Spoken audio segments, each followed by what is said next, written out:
Dear student, अब हम आपको जो AST फाइंड आउट करने के लिए बताए थे उसके बाद हम आपको बताते हैं, जैसे कोई बीम है, उस पे किसी भी प्रश्न को किस प्रकार से सॉल्व किया जा सकता है। इसलिए आइए चलते हैं, हम क्वेश्चन लगाते हैं। क्वेश्चन है साइज ऑफ बीम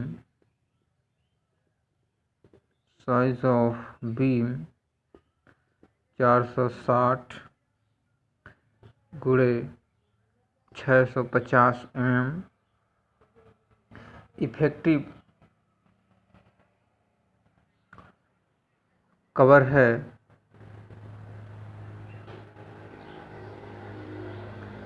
50 mm।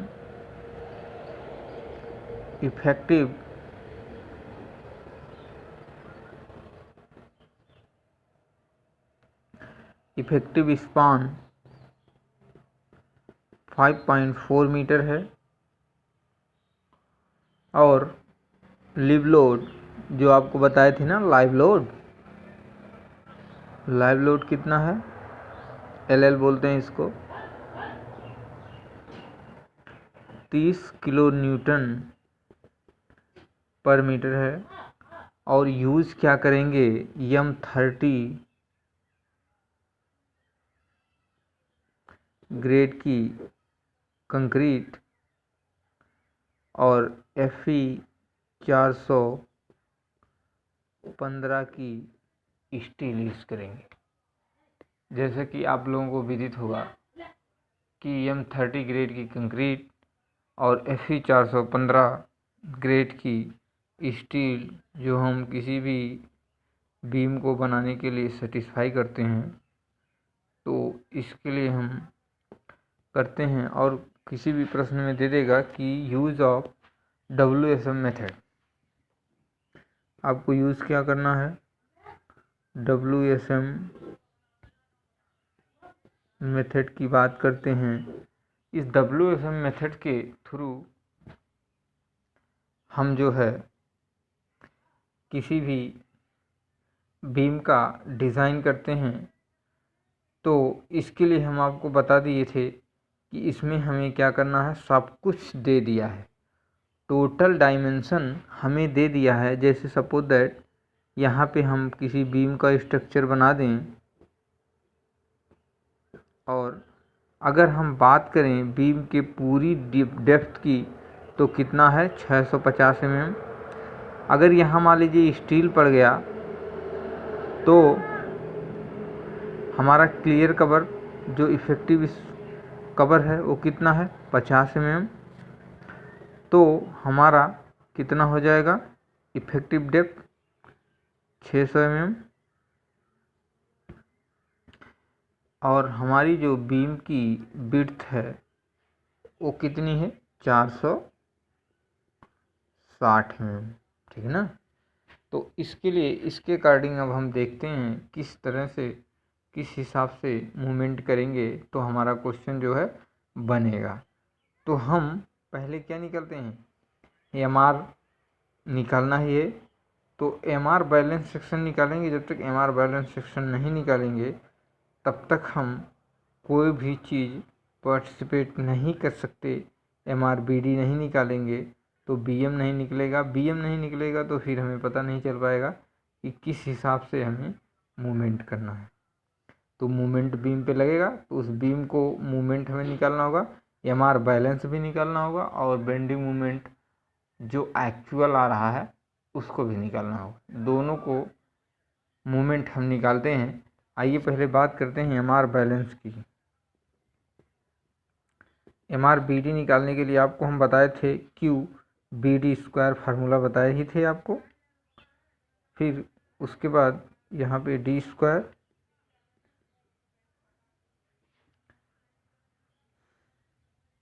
करके पक्षांतर करके आप D की वैल्यू निकालते हैं। लेकिन आपको निकालने की कोई ज़रूरत नहीं, एक बार बता देते हैं ताकि आपको भूले ना।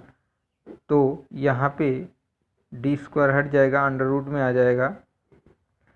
तो इस तरह से तो ये हो गया डी की वैल्यू, लेकिन हमें स्मॉल डी की वैल्यू क्या है, फाइंड आउट है 600, इसलिए हम MRBD को आसानी से निकाल लेंगे। तो यहाँ QBD स्क्वायर करते हैं। अब हम आइए बात करते हैं Q की वैल्यू। Q वैल्यू कहाँ से पाएंगे, 1/2 सिग्मा CBC आपने पढ़ा है, JK से किए थे। तो Q बराबर कितना हो जाएगा, हाफ सिग्मा CBC का मान M30 ग्रेड की कंक्रीट के लिए कितना होता है, 10 होता है। J की वैल्यू कहाँ से निकालेंगे, J बराबर 1 - K/3। 1 - K की वैल्यू कितना होती है, K की वैल्यू M30 ग्रेड की कंक्रीट और स्टील Fe415 के लिए K की वैल्यू 0.289 होती है। ये आपको सारणी में जाके देखेंगे तो आराम से पता चल जाएगा। तो इसके लिए हम आपको सब कुछ बताते हैं।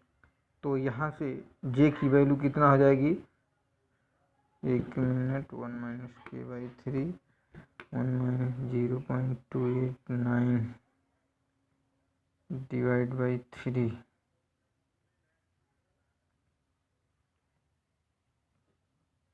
डिवाइड बाई 3, तो आ जाएगा 0.903। J की वैल्यू आ गई। अब K की वैल्यू आपको पता ही है तो रख लेते हैं, 1.2 10 इंटू J की वैल्यू 0.903 इंटू K की वैल्यू कितना हो गई, 0.289। अब Q की वैल्यू कितना हो जाएगी, इसको करके देखते हैं।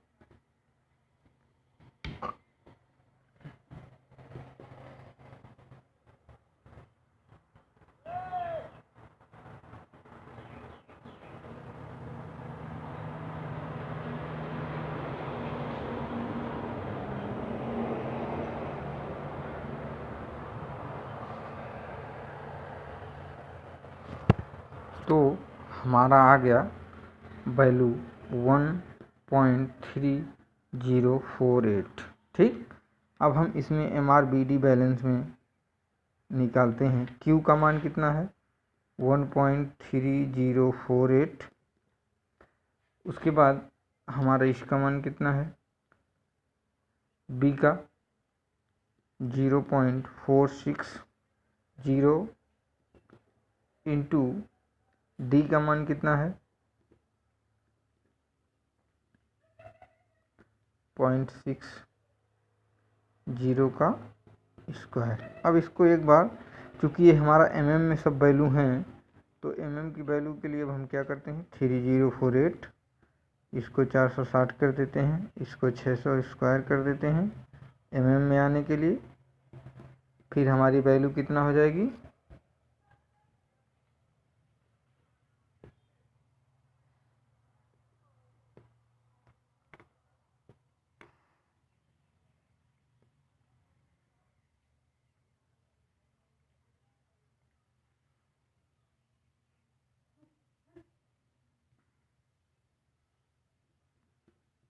इक्कीस 60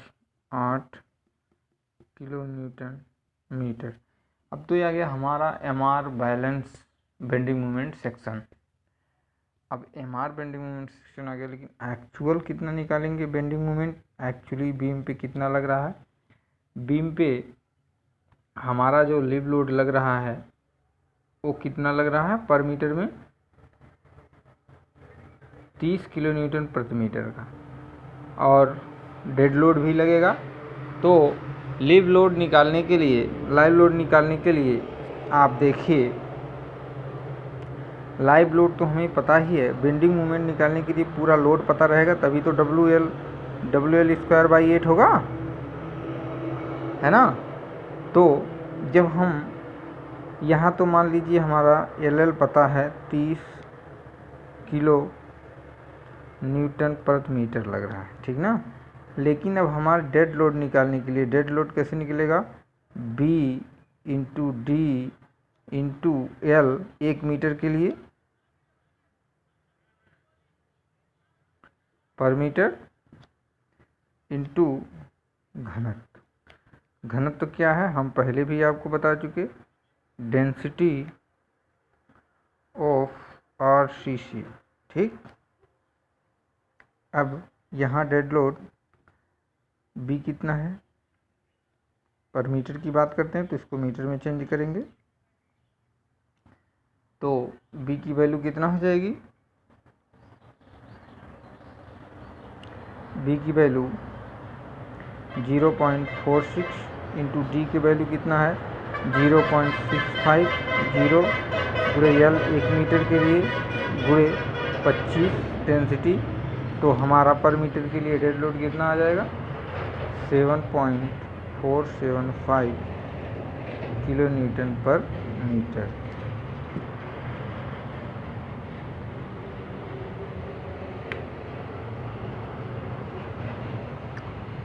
तो डियर स्टूडेंट अब हम टोटल लोड जोड़ लेते हैं।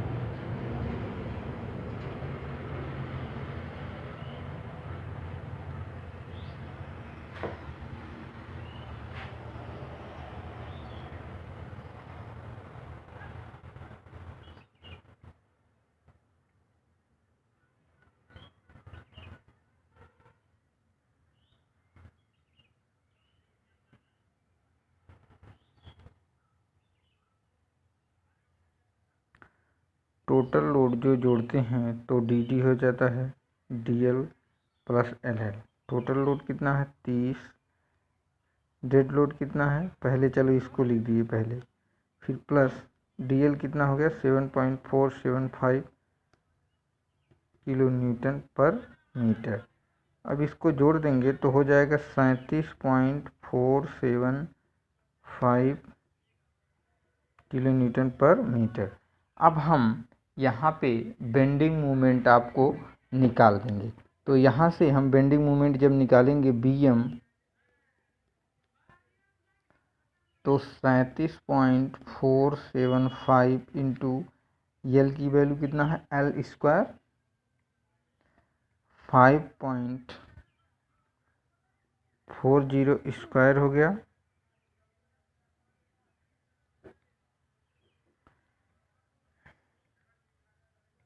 अपॉन 8। इसको 1 मिनट कैलकुलेशन करते हैं।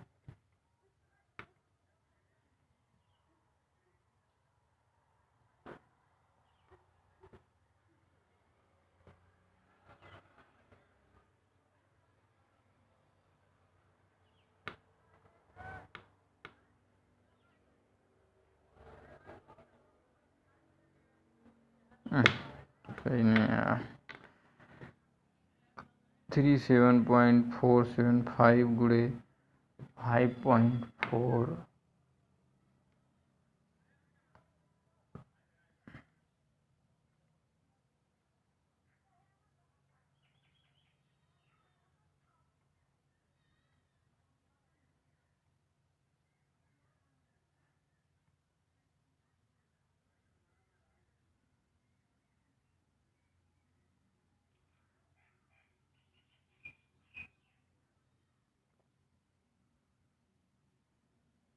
हमारा आ गया 136.60 किलो न्यूटन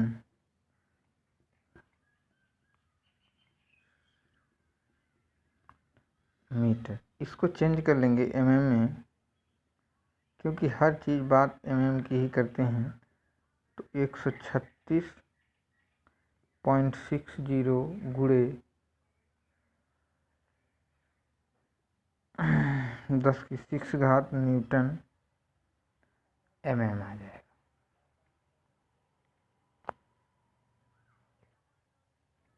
अब हम बात करते हैं कि हमारा जो बेंडिंग मोमेंट आया एक्चुअल बेंडिंग मोमेंट वो इससे क्या है MR बैलेंस से कम है, तो हमारा सेक्शन क्या है गुड सेक्शन है, ठीक ना। तो अब हम इस सेक्शन पे निकालेंगे, लिखेंगे BM equal to MR BD। अब इस तरह से हम क्या करेंगे, अब देखिए मेन पॉइंट आता है। अब यहाँ पे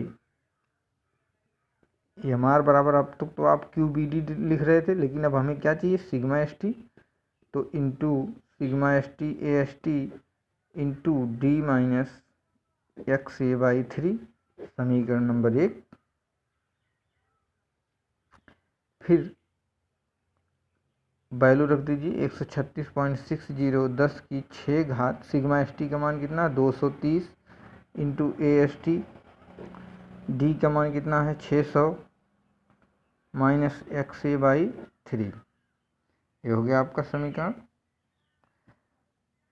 अच्छा, अब हमें एक्स ए भी फंस रहा मैटर। तो एक्स ए की वैल्यू हम कहाँ से निकालेंगे, आपको पहले बताए थे। यहाँ लिखेंगे equate moment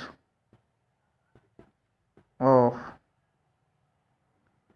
area. Moment of area को सिमिलर करेंगे हम। जब मोमेंट ऑफ एरिया को सिमिलर करेंगे तो हमें क्या पता चलेगा, B X A square by 2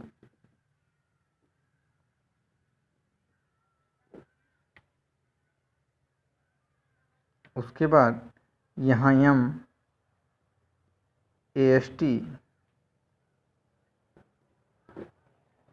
फिर D minus X A. X A की वैल्यू अभी फाइंड आउट नहीं हो पा रही है, तो यहाँ पे समीकरण 2 भी बाद बनाते हैं। पहले इसका वैल्यू रख देते हैं। बी की वैल्यू कितना है 460 into x A square by 2, इसको काट देते हैं तो 230 हो जाएगा। फिर यहाँ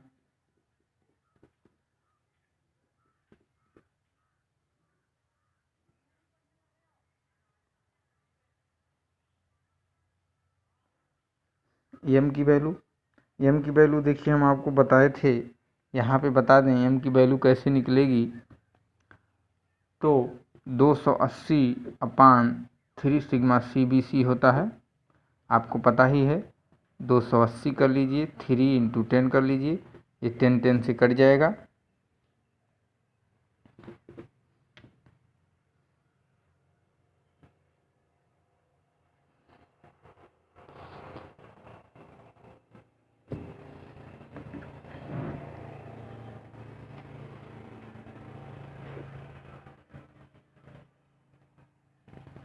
तो आ जाएगा 9.33 इंटू ए एस टी। डी की वैल्यू कितना है 650 माइनस एक्स। ये आ गया समीकरण 2। अब इस समीकरण 2 हो गया, ये समीकरण 1 हो गया। तो दोनों समीकरणों को सॉल्व करने पर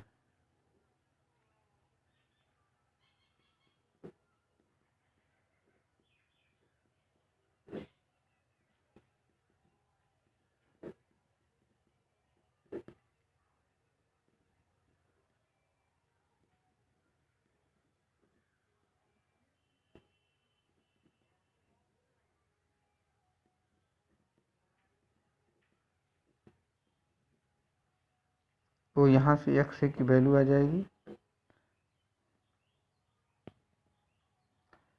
तो यहाँ से एक्स ए की वैल्यू जितना भी आए,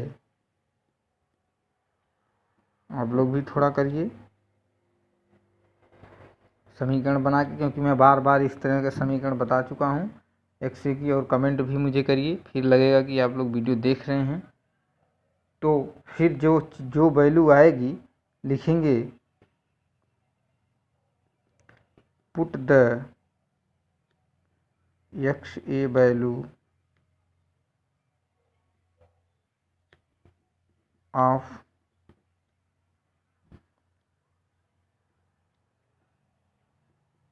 वन और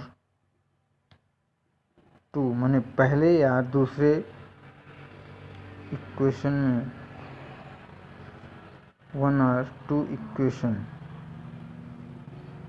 जब 1 और 2 इक्वेशन में आप पुट द वैल्यू आप करेंगे तो ए एस टी का मान यहाँ पे आ जाएगा, ठीक ना। एस टी का मान निकालिए। और अगर ऑब्जेक्टिव क्वेश्चन पूछता है तो ए एस टी का मान आप यहाँ से निकाल लीजिए, B M equal to sigma S T into J into D. लेकिन ये वैल्यू अप्रॉक्सीमेटली नहीं है, क्योंकि ये अनुमानतः स्पष्टतः वैल्यू निकलती है इसलिए।